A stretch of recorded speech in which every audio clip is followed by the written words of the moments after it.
Once, deep in the woods of New England, there stood an old, decrepit mansion known as Blackwood House.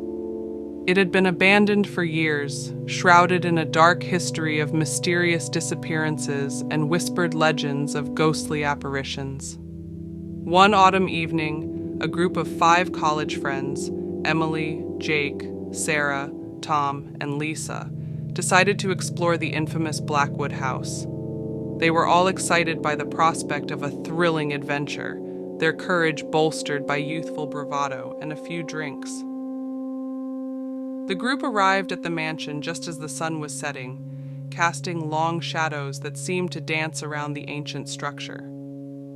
The air was thick with the scent of decaying wood and damp earth. With flashlights in hand, they cautiously stepped through the creaking front door, which groaned loudly as it swung open. Inside, the house was a labyrinth of dusty rooms and dark hallways. The walls were lined with faded, torn wallpaper, and the floors were covered in a thick layer of grime. The friends decided to split up to cover more ground, agreeing to meet back in the foyer in an hour.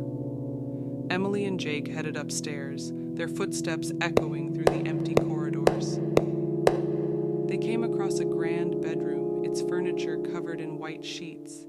As they uncovered the bed, they found an old diary belonging to the house's former owner, Margaret Blackwood. Flipping through its pages, they read about her descent into madness after the tragic death of her only child, Edward. Meanwhile, Sarah and Tom explored the basement, where they found a collection of dusty old photographs. The images showed a happy family, but in the background of each photo was a shadowy figure, its face obscured. As they examined the pictures, they heard a soft whispering that seemed to come from the walls themselves. Lisa, exploring the ground floor alone, found herself drawn to a large, ornate mirror in the living room. As she looked into it, she saw not her own reflection, but the image of a woman dressed in Victorian attire, her face pale and eyes hollow. The woman's lips moved, forming silent words, but Lisa couldn't hear what she was saying. Suddenly, the mirror shattered and Lisa screamed, drawing the attention of her friends. They rushed to her side, finding her trembling and pointing at the broken mirror. There was a woman. She was trying to tell me something, Lisa stammered. Determined to uncover the truth, the group gathered in the library, where they found more about the tragic history of the Blackwood family. Margaret had become obsessed with the occult, convinced she could communicate with her deceased son. She performed dark rituals, and it was said she succeeded in opening a portal to another realm, allowing malevolent spirits to enter their world. As the night wore on, strange things began to happen. Doors slammed shut on them. Eerie whispers filled the air, and cold spots appeared throughout the house. The friends decided it was time to leave, but when they reached the front door, it was locked tight, refusing to budge. Panic set in as the group realized they were trapped. The temperature dropped, and a thick fog filled the house, making it difficult to see. One by one, they were separated and picked off by unseen forces, their screams echoing through the hall.